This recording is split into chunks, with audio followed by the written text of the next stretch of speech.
In the early 20th century, as automobiles became more and more popular, the need for a national system of roads in the United States became more evident. One of the suggested roads connected the city of Chicago, Illinois on the Great Lakes with the city of Los Angeles, California on the Pacific Ocean. In 1926, the route was established, following the paths and trails which had been used for centuries, and it quickly found itself as a central object of popular culture. Learn more about Route 66, its history, and its legacy on this episode of Everything Everywhere Daily.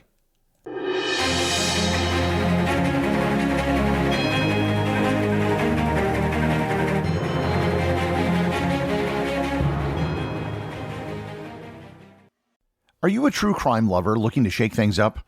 I'm excited to share with you another podcast that I think you'll enjoy, LA Not So Confidential. On each episode, this true crime and forensic psychology podcast does things a little differently.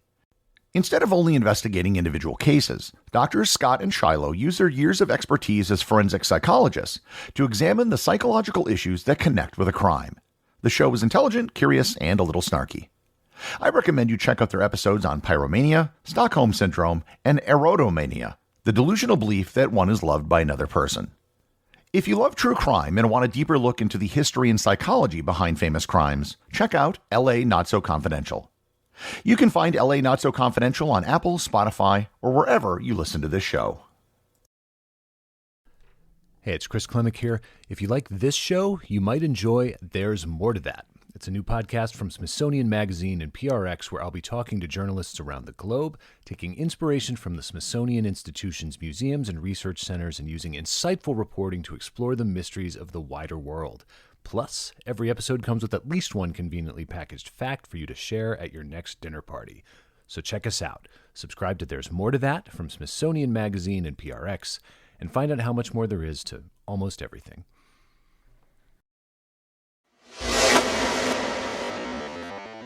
Prior to the development of the automobile, there was no nationwide system of roads in the United States. Roads were usually local affairs, usually designed to connect point A to point B. Anything major which needed to be transported between cities was done either by water or by locomotive. Any roads that did exist were traversed slowly by horses or on foot. The automobile changed everything. Now almost anybody could go anywhere relatively quickly. Goods could be transported on trucks that didn't require large trains. The explosion in automobiles required roads that they could drive on. In 1916, the Federal Aid Road Act was passed, which was the first federal highway legislation in American history. A year later, every U.S. state had a highway agency that could receive federal funds.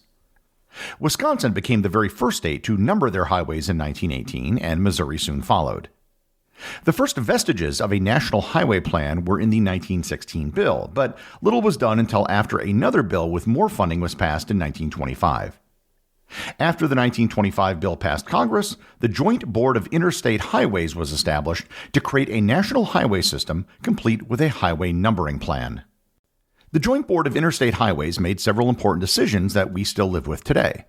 One was to number federal highways, similar to what Wisconsin and Missouri did. The alternative was to give each highway a separate name, which had informally been the norm in most places. The board agreed that east-west routes would be even-numbered and north-south routes would be odd-numbered. One of the members of this board was a man by the name of Cyrus Avery from Tulsa, Oklahoma.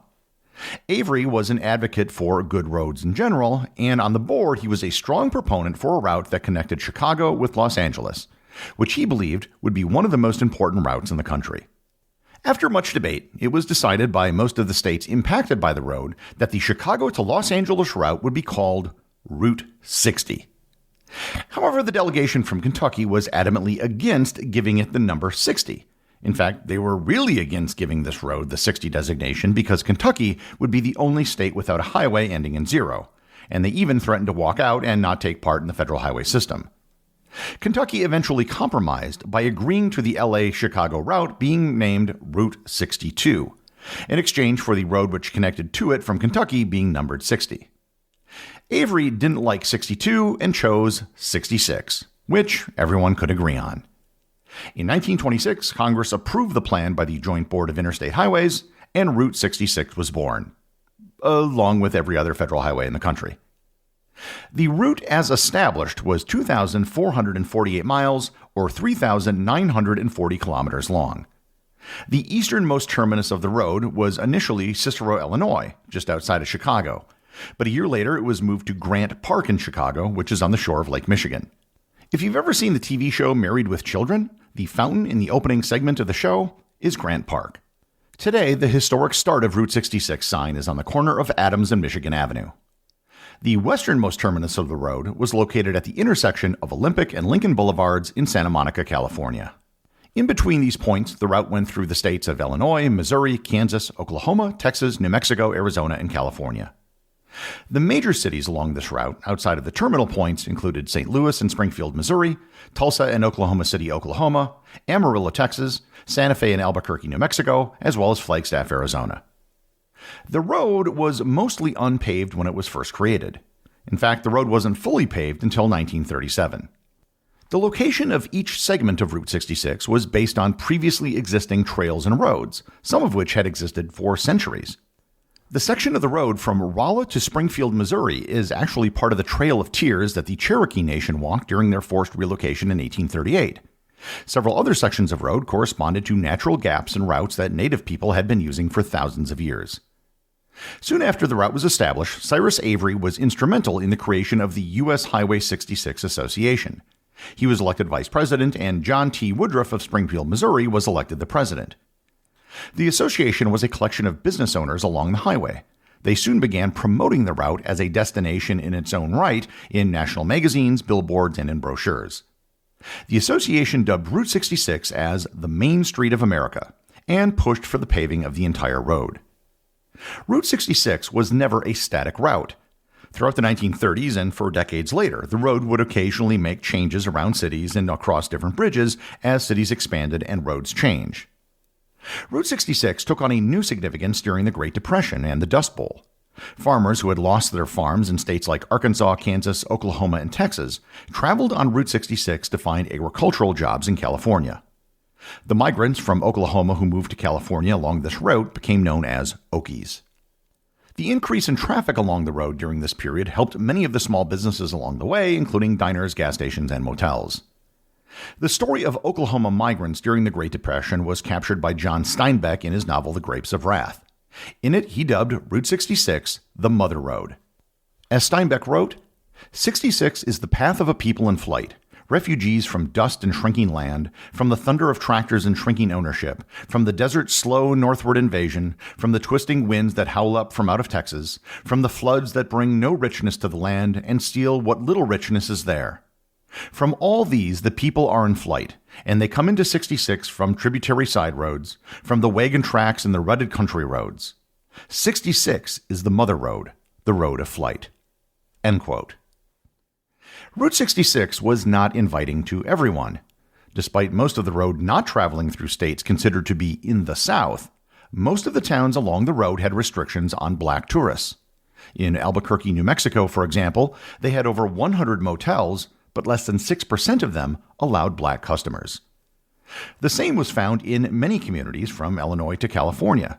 These restrictions on black travelers along Route 66, and all over the United States for that matter, led to the creation of what became known as the Green Book. The Green Book was a guide for African American travelers to let them know what businesses would accommodate them, and it will be the subject of a future episode. The Second World War saw a decrease in the use of the road and of domestic travel generally in the United States. Road trips were discouraged due to wartime restrictions on gasoline and rubber. After the war, Route 66 achieved the thing for which most people probably know it today, the song Get Your Kicks on Route 66 by Nat King Cole. The song was written by a former Marine named Bobby Troup, who wrote the song while traveling from Pennsylvania to California, where he was going to become a songwriter. When he arrived in California, he met Nat King Cole, who recorded the song in 1946 with the Nat King Cole Trio. The song was later recorded by many different artists, including Bing Crosby and the Rolling Stones. The post-war boom in travel marked the high point for Route 66, as more Americans had cars as well as the time and money to travel. However, the 1950s also saw the beginning of the thing which would result in the demise of Route 66, the interstate highway system. Route 66 was mostly a two-lane road for its entire length. While it was a road that cars could drive on, its initial objective when it was created in 1926, it no longer met the needs of modern America. The interstate highway system was designed to be a system of 4-lane controlled access highways to allow for high-speed travel throughout the country. And on top of the interstate system, most state highways were being built that offered more direct routes between cities. Some interstate highways were built alongside parts of Route 66, and some replaced parts of the route. Many small communities were completely bypassed by the interstate, resulting in their decline as motorists weren't stopping there anymore. Slowly but surely, the interstate system and other highways began chipping away at what was officially Route 66. In 1964, the western terminus changed from Santa Monica to Pasadena. In 1972, it moved all the way across the state to Needles, California, on the border of Arizona. In 1974, the entire stretch across most of Illinois and Missouri was decertified, and in 1979, everything across Arizona was decertified as well. Attempts were made to try and create an Interstate 66 that went at least part of the route so businesses could keep their branding, but that was rejected. Finally, in 1985, after the writing had been on the wall for almost 20 years, Route 66 officially ceased to exist and it was taken off the list of federal highways. Soon after the decertification of Route 66, a revival began. The interstate highway system was efficient, but it kind of lacked a soul. Every exit was the same, with the same restaurants, truck stops, and chain hotels. States renamed part of the original Route 66 as state highways, usually with some sort of 66 number. State highways 266, 366, and 66 in Missouri follow the old Route 66 route. Likewise, State Highway 66 in Oklahoma and State Route 66 in Arizona follow most of the old roads. Today, you can sort of drive Route 66 by following some segments of the road that still exist and other segments that replace the road. Many historic gas stations and other buildings from the original Route 66 boom have been renovated, as driving the historic route has now become a tourist attraction in its own right. Perhaps the town that most embodies the old Route 66 is Siegelman, Arizona. Despite a population of only 446 people, much of the entire town plays off the Route 66 nostalgia. It was, very loosely, the basis of the town of Radiator Springs in the animated film Cars.